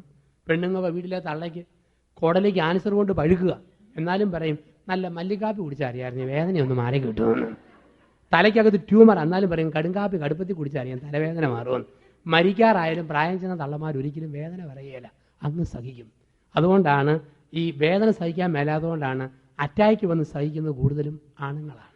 നമ്മുടെ കേരളത്തിൽ 70 പെണ്ണുങ്ങൾ ഭർത്താവില്ലാതെ ജീവിക്കുമ്പം 30 പുരുഷന്മാരാണ് ഭാര്യയില്ലാതെ ജീവിക്കുന്നത്. അകാല മൃത്യു അപമൃത്യു ആണുങ്ങൾക്ക് അറ്റാക്ക്, വേദന സഹിക്കാൻ പറ്റിയല്ല. അതുകൊണ്ടാണ് ദൈവമായ കർത്താവ് പ്രസവിക്കുവാനുള്ള വരം പെണ്ണുങ്ങൾക്ക് കൊടുത്തിരിക്കുന്നത്. ഇത് ആണുങ്ങളുടെ വകുപ്പാണോ? ഒറ്റ പ്രസവം, ലോകാവസാനം. ഇനി ഈ പരിപാടിക്ക് ഇല്ലേ ഇല്ല. എത്ര വേദന സഹിക്കാനും സ്ത്രീ തയ്യാറാണ്. ഇപ്പം വേദന സഹിക്കാനുള്ള കൃപ ദൈവം ഒരു സ്ത്രീക്കാണ് കൊടുത്തിരിക്കുന്നത്. ചേർന്ന് ഇണ. ഒരാളുടെ കുറവ് മറ്റേയാൾ നികത്തുന്നു, ഒരാളുടെ പോരായ്മ മറ്റേയാൾ പരിഹരിക്കുന്നു. ചേർന്ന ഇണ. ഇപ്പൊ കുടുംബജീവിതത്തിൽ ഓർക്കുക, ദൈവം എനിക്ക് തന്നിരിക്കുന്നത് ചേർന്ന ഇണയാണ്.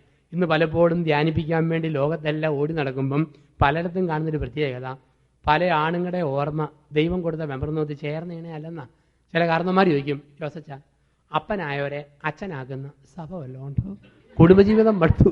ഉടനെ പ്രായം ചെന്ന് അമ്മച്ചിമാർ അടുക്കും കുലിക്ക് കുണുക്കുപാടി പെറ്റ പെണ്ണുങ്ങളെ ചേർക്കുന്ന മടം വല്ലതും ഉണ്ടോ വെച്ചാൽ എല്ലാവരും മടുത്തു. പണ്ട് 100 പറഞ്ഞ് തുടങ്ങിയതാ. ഇന്ന് പെറ്റതള്ളയ്ക്ക് മടത്തിലമ്മയാകണം, കുടുംബത്തിലെ അപ്പന് പള്ളിയിലച്ഛനാകാൻ പോകണം. അതേപോലെ ചില അച്ഛന്മാരും മറ്റുമൊക്കെ കടുങ്കാപ്പി അനത്താൻ ആരെങ്കിലും കൂട്ടുണ്ടോന്ന് അവരും തപ്പിക്കൊണ്ടിരിക്കുന്നു. ഇപ്പൊ എല്ലാ അന്വേഷണത്തിന്റെ സമയമാണ്. ഇപ്പൊ ജീവിതത്തിൽ ചേർന്ന ഇണയായിട്ട് കാണുക എന്നുള്ളതാണ്. ദൈവം തന്നയാളെ ചേർന്ന ഇണയായിട്ട് കാണുക.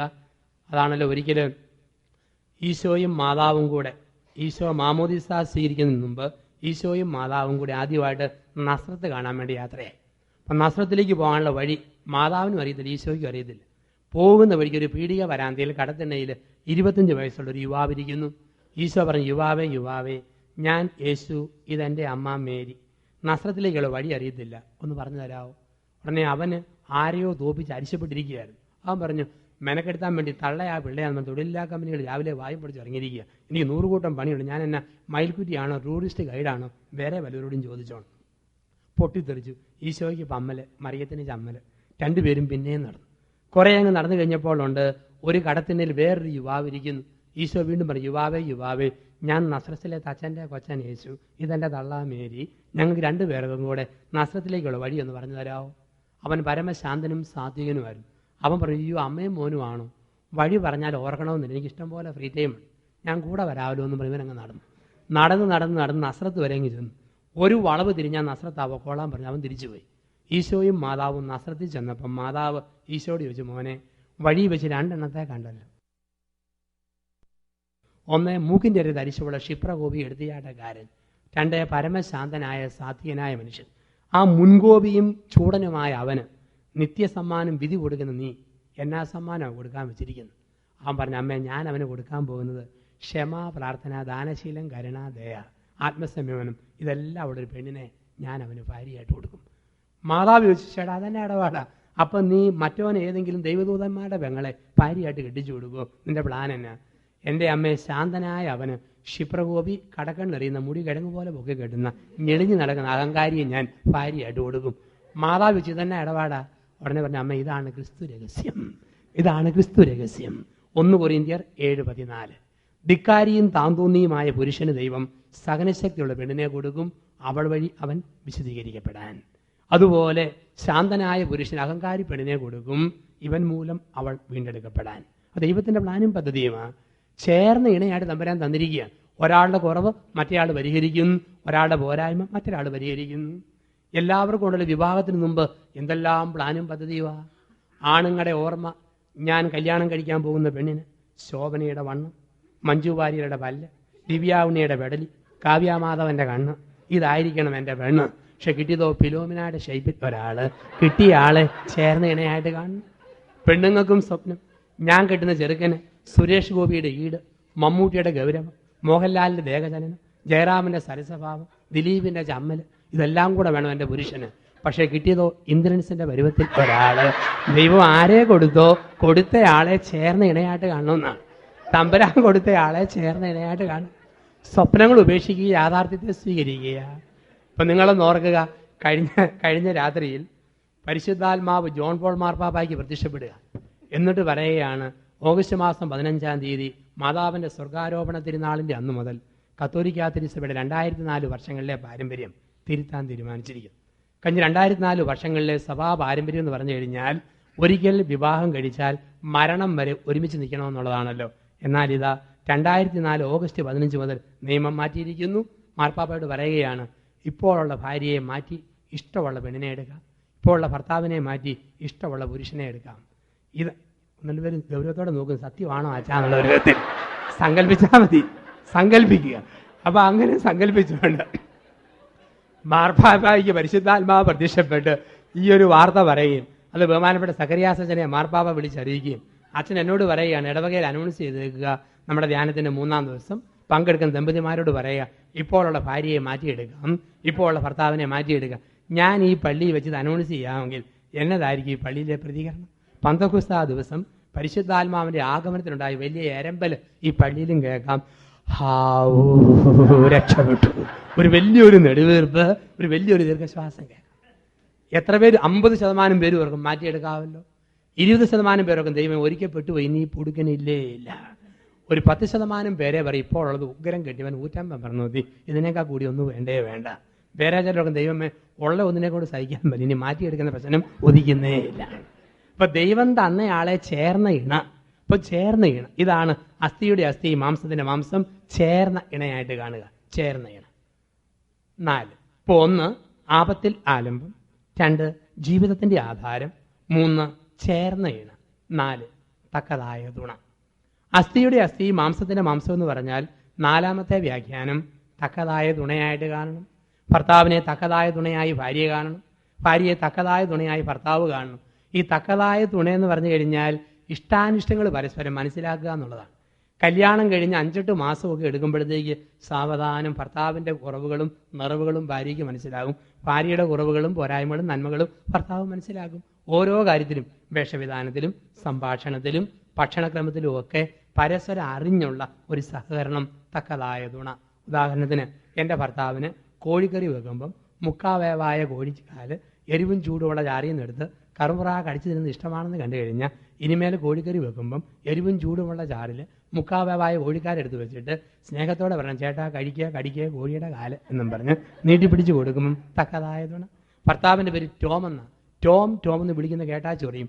ടോങ്കുട്ട എന്ന് വിളിക്കാമെങ്കിൽ സന്തോഷം എടുക്കും. അങ്ങനെയാണെങ്കിൽ ടോങ്കുട്ട ടോങ്കുട്ട എന്ന് വിളിക്കുമ്പം തക്കതായ തുണ. എൻ്റെ ഭർത്താവ് പറയടി, ഇത് കൂടെ ഡ്രസ്സൊക്കെ മാറിയിട്ട് നല്ലൊരു സാൽവാറും കമ്മീസ് വിട്. പൊന്നു മനുഷ്യ, ഞാനിത് ധരിച്ചാൽ വലിയ ബൊമ്മ പോലെ ഇരിക്കും. ഒരിക്കലും പറഞ്ഞേക്കരുത്. ഭർത്താവ് ആവശ്യപ്പെട്ട് ധരിച്ച് കാണിക്കുക. അല്ലെങ്കിൽ അത് ധരിച്ച വല്ല അവളുമാരെ നോക്കാനുള്ള സാധ്യത അവനുണ്ടാകും. അത് ബ്ലോക്ക് ചെയ്യണമെങ്കിൽ ഞാനെന്ന ഭാര്യ തന്നെ ധരിച്ച് കാണിക്കണം. ഭക്ഷണത്തിൽ, സംസാരത്തിൽ, വേഷവിധാനത്തിൽ തക്കതായ തുണ. ഭർത്താവിന് തിരുത്താൻ മേലാത്ത കാര്യം പറഞ്ഞ് നൊമ്പരപ്പെടുത്തരുത്. എൻ്റെ ഭർത്താവിൻ്റെ ഒരു കണ്ണ് അല്പം അടഞ്ഞ കണ്ണാണ്. അരിശം വന്നു, വഴക്ക് വന്നു, ഒന്ന് പറഞ്ഞ് രണ്ടു പറഞ്ഞ് ബഹളം മൂത്ത് വരുമ്പോൾ ഇവൾ വജ്രായുധമായിട്ട് പ്രവർത്തിക്കുന്ന വാക്ക്, പ്രയോഗിക്കുന്ന പദപ്രയോഗം കോച്ചറക്കണ്ണ കോങ്കണ്ണ, കോങ്കണ്ണ കോച്ചറക്കണ്ണ. തിരുത്താൻ മേലാത്ത കാര്യം പറഞ്ഞ് ഒരിക്കലും ഭർത്താവിനെ നൊമ്പരപ്പെടുത്തിയേക്കരുത്. ഇതുപോലെ ഭാര്യയുടെ ഇഷ്ടാനിഷ്ടം കണ്ടുപിടിക്കണം. ഭാര്യയ്ക്ക് ഏറ്റവും ഇഷ്ടപ്പെട്ട സാധനമാണ് പരിപ്പ് വടയും പാളയത്തോടും പഴവും. ഇപ്പം വിവാഹ വാർഷികത്തിലും കുഞ്ഞുങ്ങളുടെ ജന്മദിനത്തിലും ഒരു കടലാസിനകത്ത് വടയും പഴവും പൊതിഞ്ഞിട്ട് മോളെ മറിയാമേ കടിക്കടി വടം പഴം പൊതി എന്നും പറഞ്ഞ് നീട്ടി പിടിച്ചു കൊടുക്കുമ്പോൾ ഭക്ഷണക്കാരി തക്കതായ തുണ. അതുപോലെ ഈ ഭാര്യയ്ക്ക് ഏറ്റവും ഇഷ്ടപ്പെട്ട വാക്കാണ് അവളെ മോളെ മോളെ എന്ന് വിളിക്കുക. മോളെന്ന് തന്നെ വിളിക്കണം. ഞാനൊരിക്കൽ പറഞ്ഞ് ഭാര്യാഭർത്താക്കന്മാർക്ക് ഏറ്റവും ഇഷ്ടമാണ്, പ്രത്യേകിച്ച് പെണ്ണുങ്ങൾക്ക് മോളെ എന്ന് വിളിക്കുന്ന ഇഷ്ടമാണ്. ഇത് കഴിഞ്ഞപ്പോൾ ഒരു ടീച്ചർ പറഞ്ഞു, എൻ്റെ അച്ഛൻ്റെയൊക്കെ ധ്യാനം കേൾക്കുന്നതിന് മുമ്പ് കല്യാണം കഴിഞ്ഞ് 3 മാസം കഴിഞ്ഞപ്പോൾ എൻ്റെ കെട്ടിയവൻ എപ്പോഴും തന്നെ മോളെ മോളെ എന്നേ വിളിക്കത്തുള്ളൂ. പക്ഷെ ആദ്യ ഭാഗത്ത് വേറെ ഏതാണ്ട് കൂട്ടിച്ചേർത്തിട്ട് അവസാനമാണ് ഈ മോളെ എന്നുള്ള വിളി. അപ്പം ഈ തക്കതായ തുണയെന്ന് പറഞ്ഞു കഴിഞ്ഞാൽ പേരില്, ഭക്ഷണത്തില്, വേഷവിധാനത്തില്, ബന്ധങ്ങളിലൊക്കെ ചേർന്ന ഒരു ജീവിതശൈലി. ഇതാണ് തക്കതായ തുണ എന്ന് പറയുക. ഇപ്പൊ ദാമ്പത്യ ബന്ധത്തില് തക്കതായ തുണയായിട്ട് മാറണമെങ്കിൽ ഒരു സ്ത്രീ സ്വന്തം ഹൃദയത്തിന്റെ 5 അറകൾ തുറക്കാൻ പഠിക്കണം. ഒരു പുരുഷൻ സ്വഹൃദയത്തിന്റെ 5 അറകൾ ഭാര്യയ്ക്ക് വേണ്ടി തുറക്കാൻ പഠിക്കണം. ഒരു സ്ത്രീ സ്വന്തം ഹൃദയത്തിന്റെ 5 അറകൾ ഭർത്താവിന് വേണ്ടി തുറക്കാൻ പഠിക്കണം. ഒരു സ്ത്രീയുടെ ഹൃദയത്തിന്റെ 1-ാമത്തെ അറയിൽ ഒരമ്മ ഒളിച്ചിരിപ്പുണ്ട്. 2-ാമത്തെ അറയിൽ ഒരു ഭാര്യ ഒളിച്ചിരിപ്പുണ്ട്. 3-ാമത്തെ അറയിൽ ഒരു കാമുകി ഒളിച്ചിരിപ്പുണ്ട്. 4-ാമത്തെ അറയിൽ ഒരു പെങ്ങൾ ഒളിച്ചിരിപ്പുണ്ട്. 5-ാമത്തെ അറയിൽ ഒരു മകൾ ഒളിച്ചിരിപ്പുണ്ട്. അതുപോലൊരു പുരുഷ ഹൃദയത്തിന്റെ 5 അറകളിൽ 1-ാമത്തെ അറയിൽ ഒരപ്പൻ ഒളിച്ചിരിപ്പുണ്ട്. 2-ാമത്തെ അറയിൽ ഒരു ഭർത്താവ് ഒളിച്ചിരിപ്പുണ്ട്. 3-ാമത്തെ അറയിൽ ഒരു കാമുകൻ ഒളിച്ചിരിപ്പുണ്ട്. 4-ാമത്തെ അറയിൽ ഒരു ആങ്ങളെ ഒളിച്ചിരിപ്പുണ്ട്. 5-ാമത്തെ അറയിൽ ഒരു മകൻ ഒളിച്ചിരിപ്പുണ്ട്.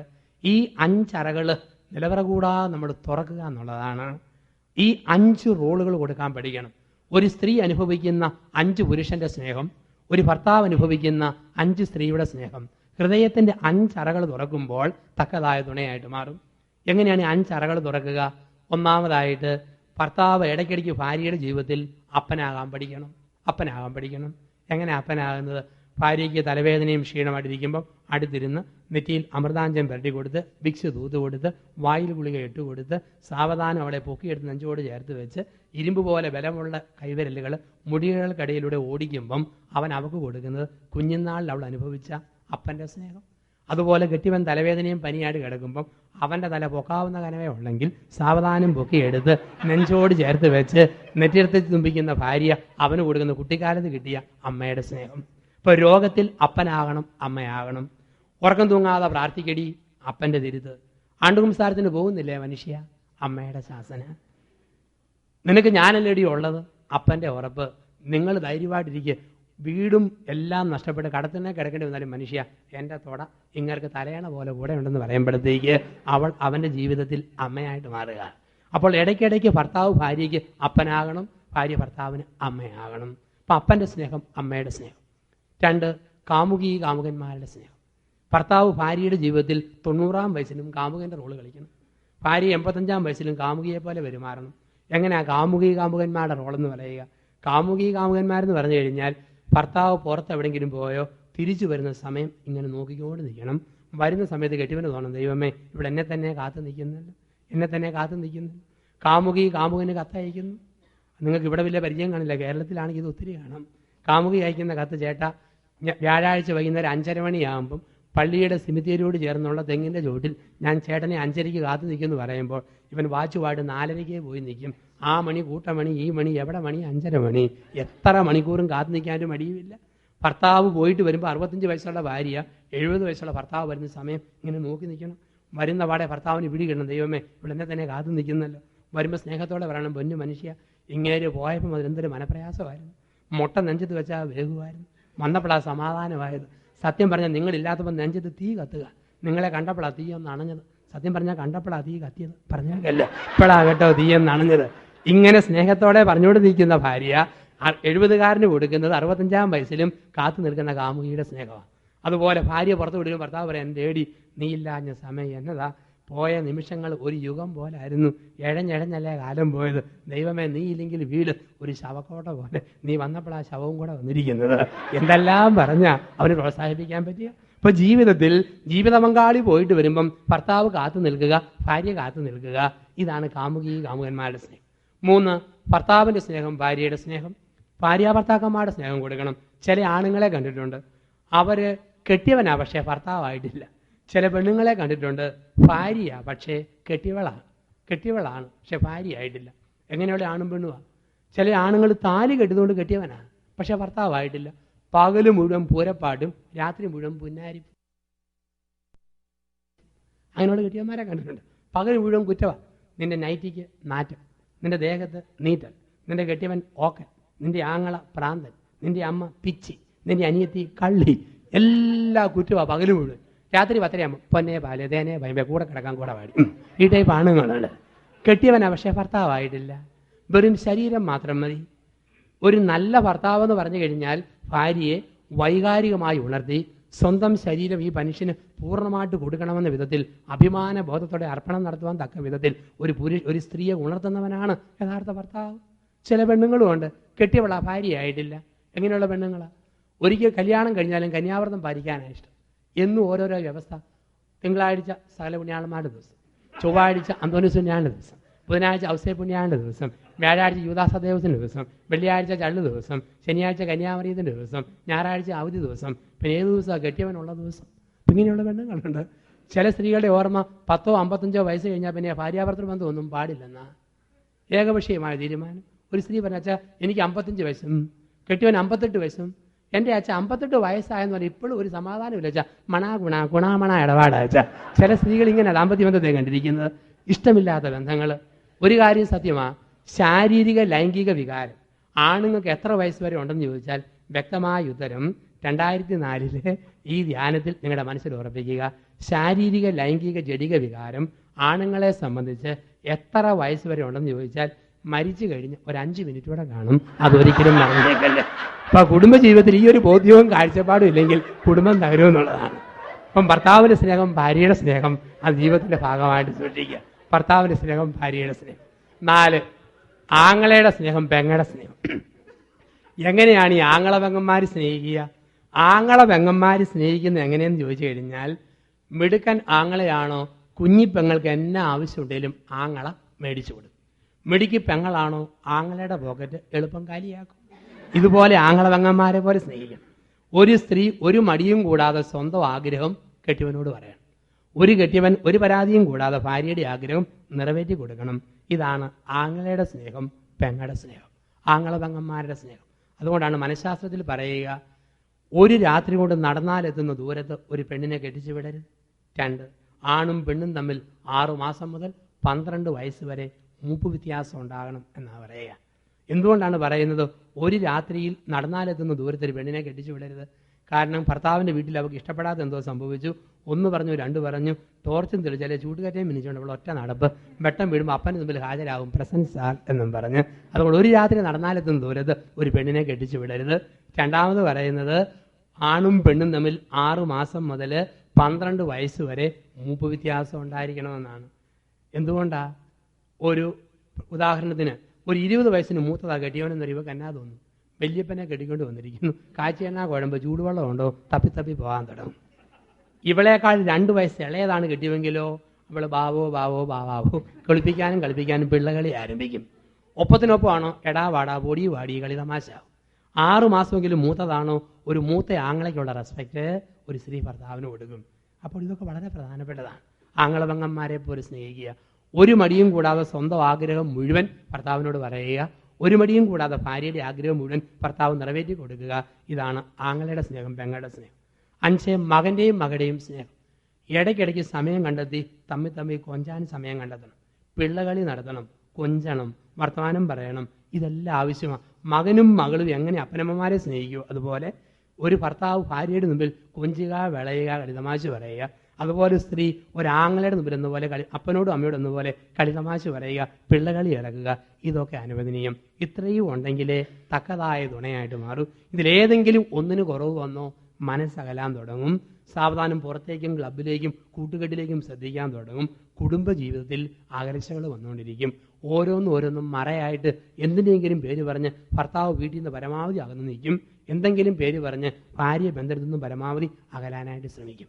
ഈ 5 തലങ്ങളിൽ ശ്രദ്ധിച്ചാൽ ജീവിതത്തിൽ തക്കതായ തുണയായി കഴിയുമ്പോൾ ഒരു അനുഗ്രഹത്തിന്റെ കൃപയുടെ അന്തരീക്ഷം കുടുംബത്തിൽ ജനിക്കും. അപ്പോൾ 1, അസ്ഥിയുടെ അസ്ഥി മാംസത്തിന്റെ മാംസം. 1-ാമത്തെ വിശദീകരണം ആപത്തിൽ ആലംബം. 2-ാമത്തെ വ്യാഖ്യാനം ജീവിതത്തിന്റെ ആധാരം. 3-ാമത്തെ നിർവചനം ചേർന്ന ഇണ. 4-ാമത്തെ ഉൾപ്പൊരുള് തക്കതായ തുണ. 5, ദമ്പതികൾ പരസ്പരം മ്യൂച്വലി ഡോക്ടേഴ്സ് ആകണമെന്ന്. അങ്ങോട്ടും ഇങ്ങോട്ടും ഡോക്ടർ ടു ഈച്ച് അതർ എന്നാണ്. അല്ലെങ്കിൽ മലയാളത്തിൽ പറയും വൈദ്യനാകുക. ഭർത്താവും ഭാര്യയും തമ്മിൽ വൈദ്യന്റെ റോള് കളിക്കണം. ആരാണ് വൈദ്യൻ? മുറിവുകളിൽ എണ്ണ പുരട്ടി സുഖപ്പെടുത്തുന്നവനാണ് വൈദ്യൻ. മരുന്ന് കൊടുത്ത് സൗഖ്യപ്പെടുത്തുന്നവനാണ് വൈദ്യൻ. ഇതുപോലെ ദമ്പതിമാര് പരസ്പരം ചെയ്യണമെന്നാണ്. ഭർത്താവിന്റെ മനപ്രയാസത്തിൽ ഭാര്യ സാന്ത്വനത്തിന്റെ തൈലം പുരട്ടണം. ഭാര്യയുടെ മുറിവിൽ ആശ്വാസത്തിന്റെ തൈലം പുരട്ടണം. കുടുംബജീവിതം ഓർക്കുക. 50 വയസ്സുള്ള കെട്ടിയവനെ നാട്ടുകാർ മൊത്തം കളിയാക്കി കള്ളൻ, ദ്രോഹി, പാര. ഇത് കേട്ട കെട്ടിയവൻ മുറിക്കകത്ത് കയറി വിങ്ങിപ്പൊട്ടി ശ്വാസം മുട്ടി ഇങ്ങനെ ഇരിക്കുക. ഉടനെ ഭാര്യയ്ക്ക് പണ്ട് മുതലേ കെട്ടിയവനോട് ചുരുക്കുക, കല്യാണം കഴിച്ച നാൾ മുതൽ. അവൾ കയറി വന്നിട്ട് പറയുക, എന്നാത്തിനാ മനുഷ്യ കള്ളക്കണ്ണീർ ഒഴുകിക്കൊണ്ടിരിക്കുന്നു? ആൾക്കാർ പാരയെന്ന് വിളിച്ചിട്ടാണ്. താൻ വെറും പാരയൊന്നുമല്ല, ഊരാ പാര. അനുഭവിക്കടോ അനുഭവിക്കുക. ഇങ്ങനെ പറഞ്ഞുകൊണ്ട് കൂടെ കയറിയിരിക്കുന്ന ഭാര്യ മുതുപിശാചാണ്, അവളെ രാക്ഷസിയാണ്. അവൾ വൈദ്യനാണെങ്കിൽ പറയും, ദേ ആരൊക്കെ നിങ്ങളെ അവഹേളിച്ചാലും ഈ സൂര്യന് കീഴെ സമസ്ത മനുഷ്യരും നിങ്ങൾ കുറ്റക്കാരനെന്ന് പറഞ്ഞ് ചൂണ്ടുവരൽ നിങ്ങളുടെ നെഞ്ചിന് നേരെ ചൂണ്ടിയാലും നിങ്ങൾ എനിക്ക് വിശ്വാസമാണ്, നിങ്ങൾ ധൈര്യമായിട്ടിരിക്കുക. അങ്ങനെ പറയുന്ന ഭാര്യ അവൻ്റെ ജീവിതത്തിൽ വൈദ്യനാണ്. ഭാര്യയെ മക്കളും മരുമക്കളും നാത്തൂന്മാരും കുത്തുവാക്ക് പറഞ്ഞു. ഇവള് മനസ്സ് മുറിഞ്ഞ് പെരയ്ക്കകത്തിരുന്ന് കരയുക. കെട്ടിയവനെ പണ്ടേ ചൊരുക്കുക. കയറി ചെന്നിട്ട് പറയാം, എന്തിനാടി കള്ളക്കണ്ണീർ ഒലിപ്പിച്ച് മുതലക്കണ്ണീരും കാണിച്ചുകൊണ്ടിരിക്കുന്നു? കെട്ടിക്കോട് വന്ന നാൾ മുതൽ അമ്പലക്കാളയുടെ കൂട്ട് മൂക്കേറും പൊടിച്ച് നടന്നതല്ലേ? ദൈവം നീതിമാനാ, കൊടുത്താ കൊല്ലത്തും കിട്ടും. അനുഭവിക്കടി അനുഭവിക്കുക. മുതുപിശാചാണ്, രാക്ഷസനാണ് അവൻ. യഥാർത്ഥ വൈദ്യനാണേ പറയും, എടി പൊട്ടി, കാരണവന്മാർ പറഞ്ഞു കേട്ടിട്ടില്ലേ, മക്കളെ കണ്ടും മാമ്പൂ കണ്ടും കൊതിക്കരുതെന്ന്. നീ ധൈര്യമായിട്ടിരിക്കും. 10 മക്കളുണ്ടെങ്കിലും ആരും നോക്കാതെ മരിച്ചവരുണ്ട്, ഒന്നുമില്ലാഞ്ഞിട്ടും തമ്പുരാൻ പോറ്റിയവരുണ്ട്. നീ ധൈര്യമായിട്ടിരിക്കുക. മക്കളോ പക്ഷിക്കുഞ്ഞുങ്ങൾ, നമ്മളോ വൃക്ഷം. പക്ഷിക്കുഞ്ഞിന് പപ്പും തൂവലും മുളയ്ക്കുമ്പോൾ പക്ഷി പറക്കും, വൃക്ഷം നിൽക്കും. നമ്മളോ തുറമുഖം, മക്കളോ കപ്പല്. കപ്പല് പോകും, തുറമുഖം നിൽക്കും. നിനക്ക് ഞാൻ, എനിക്ക് നീ, നമുക്ക് ദൈവം തുണ. ഈ ഒരു കാഴ്ചപ്പാടാണ് ജീവിതത്തിൽ നമ്മൾ പറയുക, പരസ്പരം വൈദ്യനായിരിക്കുക. പണ്ടൊക്കെ നമ്മുടെ നാട്ടിൽ പറയുമായിരുന്നു, ഒറ്റപുത്രന്മാരുള്ളവരെ അച്ഛനാകാൻ വിടിയായിരുന്നു. ഇന്ന് ഒറ്റപുത്രന്മാരൊക്കെ കൂട്ടയിടിയാണ് സെമിനാരികളിലേക്ക്. കാരണം കാരണന്മാർ തന്നെ പറയുന്നത്, എൻ്റെ അച്ഛ ഓരോന്നൊക്കെ കെട്ടി ഒരു പിശാചിനെ കൊണ്ടുവരുമ്പം അപ്പൻ്റെ അമ്മയുടെയും കാലെ പിടിച്ച് വലിക്കുക. അതിനേക്കാൾ ഭേദമല്ല, അച്ഛനാകാൻ പോയാൽ പ്രാർത്ഥിക്കാനെങ്കിലും ഉണ്ടല്ലോ, നിങ്ങൾ കൊണ്ടുപോകുമെന്ന് പറയാം. ഇപ്പം 10 ഉണ്ടെങ്കിലും ആരും നോക്കണമെന്നില്ല, ആരുമില്ലെങ്കിലും തമ്പുരാൻ പോറ്റുന്നവരുമുണ്ട്. ഉറപ്പ്. കഴിഞ്ഞകാല ജീവിതത്തിലേക്ക് തിരിഞ്ഞു നോക്കുക. സംസാരത്തിൽ, പെരുമാറ്റത്തിൽ, ബന്ധങ്ങളിൽ, ഇടപെടലുകളിൽ പരസ്പരം വൈദ്യരായിരുന്നോ അതോ കുത്തുവാക്ക് പറഞ്ഞ് വീണ്ടും വീണ്ടും നൊമ്പരപ്പെടുത്തി മുറിപ്പെടുത്തിയവരാണോ? തിരുത്താൻ ദൈവം വിളിക്കുന്നു. അസ്ഥിയുടെ അസ്ഥി മാംസത്തിന്റെ മാംസം, പരസ്പരം വൈദ്യരായിരിക്കുക. 6, ദമ്പതികൾ പരസ്പരം വൈദികരാണ്. ദമ്പതികൾ പരസ്പരം വൈദികരായിരിക്കണം. ആരാണ് വൈദികൻ? ഞാനും സഖറിയാസച്ചനും സജീഷ്, ഞങ്ങളെല്ലാം അച്ഛന്മാരാണ്. ഞങ്ങൾ കുർബാന അർപ്പിക്കുന്നു ബലിപീഠത്തിൽ. അപ്പവും വീഞ്ഞുപെടുത്തി ഇതെൻ്റെ ശരീരം, ഇതെൻ്റെ രക്തമെന്ന് പറയുന്നു. ഈ വൈദിക ധർമ്മം കുടുംബത്തിൽ അനുഷ്ഠിക്കുന്നവരാണ് നിങ്ങൾ. ഉള്ളിൽ കളങ്കമില്ലാതെ ഒരു പുരുഷൻ സ്വശരീരത്തെ ഭാര്യയ്ക്ക് കൊടുക്കുമ്പോൾ, ഒരു ഭാര്യ ഉള്ളിൽ വഞ്ചനയില്ലാതെ സ്വന്തം ശരീരത്തെ ഭർത്താവിന് സമർപ്പിക്കുമ്പോൾ, വിശുദ്ധ കുർബാനയുടെ സ്ഥാപനവാക്യമാ, നിനക്ക് വേണ്ടി ചിന്തപ്പെട്ട രക്തം, നിനക്ക് വേണ്ടി മുറിക്കപ്പെട്ട ശരീരം. നിങ്ങൾ വൈദികരാണ്. വൈദികരായ ഞങ്ങൾ ഈശോ മിശിഹായുടെ ശുശ്രൂഷാ പൗരോഹിത്യത്തിൽ ഭാഗവാക്കാകുന്നത് കൊണ്ട് നിങ്ങളുടെ തലയിൽ കൈവച്ച് പ്രാർത്ഥിക്കാൻ ഞങ്ങൾക്ക് അവകാശമുണ്ട്, അധികാരമുണ്ട്. സഭയിൽ നിങ്ങളോ മാമോദീസായുടെയും വിഭാഗത്തിലൂടെയും ഈശോ മിശിഹായുടെ രാജകീയ പൗരോഹിത്യത്തിലാണ് പങ്കുപറ്റുക. അതുകൊണ്ട് സഭയിൽ മറ്റൊരാളുടെ തല കൈവച്ച് പ്രാർത്ഥിക്കാൻ അധികാരം നിങ്ങൾക്കില്ല, അത് വൈദികർക്കേ ഉള്ളൂ. പക്ഷെ നിങ്ങൾക്കൊരു അധികാരമുണ്ട്. ഭാര്യയുടെ ശിരസിൽ കൈവച്ച് പ്രാർത്ഥിക്കാൻ ഭർത്താവിന്, ഭർത്താവിൻ്റെ ശിരസിൽ കൈവച്ച് പ്രാർത്ഥിക്കാൻ ഭാര്യയ്ക്ക്, മക്കളുടെ ശിരസിൽ കൈവച്ച് പ്രാർത്ഥിക്കാൻ മാതാപിതാക്കൾക്ക്. കാരണം നിങ്ങൾ ഈശോമിശിഹായുടെ രാജകീയ പൗരോഹിത്യത്തിൽ പങ്കുപറ്റുന്നത് കൊണ്ട് പ്രാർത്ഥിക്കാൻ അവകാശവും അധികാരമുണ്ട് മക്കളുടെ മേലും ജീവിത പങ്കാളിയുടെ മേലും. രാവിലെ ജോലിക്ക് പോകുന്ന ഭർത്താവിന് ഭാര്യയെ അരികിൽ വിളിച്ചു നിർത്തി ഭാര്യയുടെ വലതുകരം ശിരസിൽ വെച്ച് പ്രാർത്ഥിപ്പിച്ചിട്ട് പോകാനുള്ള അവകാശമുണ്ട്. അടുക്കളയിൽ തീ കത്തിക്കുന്നതിന് മുമ്പ് ഭർത്താവിനെ അരികിൽ വിളിച്ചിട്ട് അവൻ്റെ വലതുകരം ശിരസിൽ വെച്ച് പ്രാർത്ഥിക്കാൻ ഭാര്യയ്ക്ക് അവകാശമുണ്ട്. നിങ്ങളുടെ മക്കളെക്കുറിച്ച് ഒരിക്കലും കരയരുത്. മക്കൾ വഴിതെറ്റിപ്പോയാലും ഇഷ്ടമില്ലാത്ത പോലെ പെരുമാറിയാലും ഭർത്താവും ഭാര്യയും കൂടെ മക്കൾ ഉറങ്ങിക്കിടക്കുമ്പം കട്ടിലിൻ്റെ അരികിൽ ചെന്ന് മുട്ടുകുത്തിയിട്ട് 2 കരങ്ങളും ചോർത്ത് പിടിച്ചിട്ട് ഓരോ കരം കുഞ്ഞുങ്ങളുടെ മേൽ നീട്ടിപ്പിടിച്ച് അവർക്ക് വേണ്ടി പ്രാർത്ഥിക്കണം. കുഞ്ഞുങ്ങളുടെ നെറ്റിയിൽ കുരിശ് വരച്ച് യാത്രയാകണം. നിങ്ങളുടെ മക്കൾ ഉറങ്ങിക്കഴിയുമ്പോൾ 2 പേരും ഒരുമിച്ച് ചെന്ന് ആ മക്കളുടെ നെറ്റിയിൽ കുരിശ് വരയ്ക്കണം. പരീക്ഷയ്ക്ക് പോകുന്ന കുഞ്ഞുങ്ങളുടെ ശിരസിൽ കൈവച്ച് പ്രാർത്ഥിച്ചു വിടണം. യാത്രാവേളകളിൽ അനുഗ്രഹത്തിൻ്റെ ആശീർവാദത്തിൻ്റെ കൃപയുടെ ചാലുകൾ മക്കൾക്ക് വേണ്ടി തുറക്കണം. കാരണം നിങ്ങൾ പുരോഹിതരാണ്, നിങ്ങൾ വൈദികരാണ്. അച്ഛൻ കുർബാനയെ കൊടുക്കുന്ന ആശീർവാദത്തിൻ്റെ അതേ അധികാരം നിങ്ങളുടെ മക്കളുടെ മേലും ജീവിത പങ്കാളിയുടെ മേലും കൈവച്ച് പ്രാർത്ഥിക്കാനുള്ള അവകാശം നിങ്ങൾക്കുണ്ട്. ദമ്പതികൾ വൈദികരാണ്. 7 ദമ്പതികൾ പരസ്പരം പ്രവാചകരാണ്. Prophet to each other. ദമ്പതികൾ പരസ്പരം പ്രവാചകരാണ്. എന്താണ് ബൈബിളിലെ പ്രവചനം? നാളെ നടക്കാൻ പോകുന്ന കാര്യം ഇന്ന് വിളിച്ചു പറയുന്നതല്ല ബൈബിളിലെ പ്രവചനം.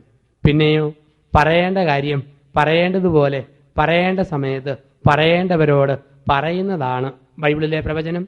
തിരുത്തേണ്ട കാര്യം തിരുത്തേണ്ടതുപോലെ തിരുത്തേണ്ടവരെ തിരുത്തേണ്ട സമയത്ത് തിരുത്തുന്നതാണ് ബൈബിളിലെ പ്രവചനം. ഉദാഹരണത്തിന് 45 വയസ്സുള്ള ഭർത്താവും 40 വയസ്സുള്ള ഭാര്യയും കൂടെ ജീവിക്കുന്ന വീട്ടിൽ 80 വയസ്സുള്ള അമ്മായിയപ്പനും 78 വയസ്സുള്ള അമ്മായിയമ്മയാണ്. ഈ ഭർത്താവിൻ്റെ അപ്പൻ ഒരു ദിവസം മോനെ വിളിച്ച് പറയുക, പൊന്നു മോനെ, കുഴമ്പ്, മരുന്ന്, ചൂടുവെള്ളം, തുണിയലക്ക്, ഗുളിക, ഭക്ഷണം, ഈ കാര്യത്തിലൊന്നും നിനക്കും നിന്റെ ഭാര്യയ്ക്കും പഴയതുപോലെ ശ്രദ്ധയില്ലല്ലോ. കുറെ കൂടെയൊക്കെ ഞങ്ങളുടെ കാര്യത്തിൽ ഒന്ന് ശ്രദ്ധിക്കണം കേട്ടോ. ഉടനെ ഇവൻ അപ്പനെ നോക്കി പറയാം, പിന്നെ പുഴുക്ക്, അലക്ക്, തുണി, ഗുളിക, മരുന്ന് പറഞ്ഞാൽ മതി. എനിക്ക് ഭാര്യയായി മക്കളായി 100 കൂട്ടം കാര്യമായി. ഉള്ള സൗകര്യം കൊണ്ട് മര്യാദയ്ക്ക് ഒതുങ്ങി കഴിയാമെങ്കിൽ ഞങ്ങളുടെ കൂടെ കഴിഞ്ഞോണം, അല്ലെ വേറെ വല്ല മക്കളെ കൂടെ ഇറങ്ങിപ്പോകണം കേട്ടോ. ഇത് കേട്ടപാടെ അപ്പൻ്റെ മനസ്സിടറി കണ്ണ് നിറഞ്ഞു. നിറഞ്ഞ കണ്ണോടെ ഇടറിയ മനസ്സോടെ അപ്പൻ അകത്തെ മുറിയിലേക്ക് കയറിപ്പോയി. ഇവൻ്റെ ഭാര്യ ഇത് കേട്ടോണ്ട് നിൽക്കുക. കെട്ടിയവനെ വിളിച്ചിട്ട് പറയാം, മിടുക്കൻ. അല്ലെങ്കിൽ കിളവന് വന്ന കാലം മുതൽ ഒടുക്കത്തെ പരാതിയാ. എന്നാ പറഞ്ഞാലും തൃപ്തിയില്ല. എന്നാലും പറഞ്ഞില്ല, കുറെ കൂടെ പറയാമെന്ന് ഓർത്ത്. എന്നാലും ആട്ടെ, ഇത്രയും പറഞ്ഞില്ലേ, ബാ പഞ്ചാര ഇട്ട് പാൽക്കാപ്പി തരാമെന്നും പറഞ്ഞ് ഇവൻ്റെ കയ്യെ പിടിച്ചുകൊണ്ട് പോയാൽ അവളാണ് മുതുപിശാച്. അങ്ങനെയുള്ള ഭാര്യയെ കിട്ടിയ പുരുഷനാണ് ഹതഭാഗ്യനായ ഭർത്താവ്. അവൾ പ്രവാചകയാണെങ്കിൽ ഭർത്താവിനോട് പറയും, ദേ ജനിപ്പിച്ച് അപ്പനോട് പറയേണ്ട വാക്കല്ലത്. അപ്പൻ്റെയും അമ്മയുടെയും കണ്ണുനീര് വീണാൽ ആസിഡാ. അതിനകത്ത് പൊള്ളി നമ്മുടെയും കുഞ്ഞുങ്ങളുടെയും ഭാവി ഭസ്മമാകും. അപ്പനെ ഒരിക്കലും വേദനിപ്പിക്കരുത്. നമുക്കുള്ള സുഖവും സൗകര്യവും മതി. അപ്പൻ എന്നാ വേണോ അത് കൊടുത്തിട്ട് മനുഷ്യ ബാക്കി സുഖസന്തോഷം നമുക്ക് മതി എന്നും പറഞ്ഞ് ഭർത്താവിനെ തിരുത്തുന്ന ഭാര്യയാണ് പ്രവാചക. അങ്ങനെയുള്ള സ്ത്രീയെ കിട്ടുന്നവനാണ് അനുഗ്രഹീതനായ ഭർത്താവ്. ഭർത്താവിൻ്റെ അമ്മ മരുമകളോട് പറയുക, എൻ്റെ പൊന്നുമോളെ എല്ലാ ദിവസവും ചൂടുകഞ്ഞി, പയറുതോരൻ, തേങ്ങാച്ചമ്മന്തി കഴിച്ച് അമ്മയുടെ നാക്കിലെ അണ്ണാക്കിലെയും തൊലി മൊത്തം പോകാൻ തുടങ്ങി. അതുകൊണ്ട് പൊന്നുമോൾ നാളെ രാവിലെ മുതൽ അടുപ്പിൻ്റെ മുകളിൽ ചീനിച്ചട്ടി വെച്ചിട്ട് ചട്ടിയുടെ മൂട് കരിഞ്ഞ് പടുത്ത് ചൂടായി കഴിയുമ്പം വാഴയിലയിൽ ഗോതമ്പ് പൊടി, ശർക്കര, തേങ്ങ സമാസമം പരത്തിയിട്ട് നല്ല ഉണക്കയട ഉണ്ടാക്കി വടി പോലെ കഴിച്ച് അമ്മയ്ക്ക് തരാമെങ്കിൽ അമ്മയൊന്ന് കടിച്ചോളാം. ഇത് കേട്ടപാടെ മരുമകൾ സാരി പൊക്കിക്കുത്തി ബ്ലൗസിൻ്റെ കൈ തെറുത്ത് കയറ്റി ഓട്ടം തുള്ളിക്കാരെ പോലെ ഉറഞ്ഞു തുള്ളിക്കൊണ്ട് പറയുക, കിളവിയുടെ 78-ാം വയസ്സിൽ ഒടുക്കത്തെ വ്യാക്കൂണ്, അണ്ണാക്കിൽ അടകുത്തി കയറ്റാതെ കുഴപ്പമുള്ളൂ, അടാ വടി ഞൊണയാൻ വേണ്ടി ഇരിക്കുക, എനിക്ക് എന്നെ 4 കൈയും 4 കാലും ഉണ്ടോ, അട തിന്നാനുള്ള കിളവിയുടെ ഒരു ഊതി തുള്ളിച്ചാടി പോവുക. ഉടനെ കെട്ടിയവൻ അവളെ വിളിച്ചിട്ട് പറയാം, മെടുക്കി, പണ്ട് തൊട്ട് ഞാൻ തള്ളയോട് പറയണമെന്ന് കരുതി, അമ്മയല്ലേ പറയാൻ പറ്റുമോ, എന്നാലും കിട്ടിയ അവസരം ഉപയോഗിച്ചല്ലോ, ഇനിയും കിട്ടുമ്പോൾ പറഞ്ഞ കേട്ടോ, ബാ നമുക്ക് അങ്ങോട്ട് പോവാം. എങ്ങനെ ഒരു കെട്ടിയവനാണെന്ന് വരിയിൽ അവനാണ് ഓക്കന്റെ മനുഷ്യാവതാരം. അവനാണാണോ എന്ന് ഉറങ്ങിക്കിടക്കുമ്പോൾ അടിമുടി ഒന്നുകൂടെ പരിശോധിക്കുക. അവൻ യഥാർത്ഥ പുരുഷനാണെന്ന് വരിയിൽ അവളെ വരച്ചവരെ മുട്ടുകുത്തിച്ചിട്ട് പറയടി, എന്റെ അമ്മയ്ക്ക് അട കൊടുക്കാൻ പറ്റില്ല, മുതുപിശാച് അർണകുരിയുടെ അടി എന്ന് പറഞ്ഞ് ഭാര്യയെ കൊണ്ട് ചെയ്യിക്കാത്തവനാണല്ല. തിരുത്തേണ്ട കാര്യം തിരുത്തേണ്ടതുപോലെ ഭാര്യയെ തിരുത്തണം, തിരുത്തേണ്ട കാര്യം തിരുത്തേണ്ടതുപോലെ ഭർത്താവിനെ തിരുത്തണം. ഇതാണ് പരസ്പരം പ്രവാചകരാവുക. അങ്ങനെ ഇരിക്കുന്ന അവസ്ഥയ്ക്കാണ് പറയുക, അസ്ഥിയുടെ അസ്ഥി, മാംസത്തിന്റെ മാംസം. ഇപ്പൊ ദാമ്പത്യ ബന്ധത്തെ വിശദീകരിക്കുവാനും വിശേഷമായ വിധത്തിൽ വഹിക്കുവാനും ജീവിതത്തിൽ അസ്ഥിയുടെ അസ്ഥിയും മാംസത്തിന്റെ മാംസവുമായിട്ട് ജീവിതത്തിന്റെ വഴികളെ ക്രമീകരിക്കുവാനും ദൈവം വിളിക്കുന്നു. ഈ ചിന്തകളെ മനസ്സിൽ സൂക്ഷിക്കുക.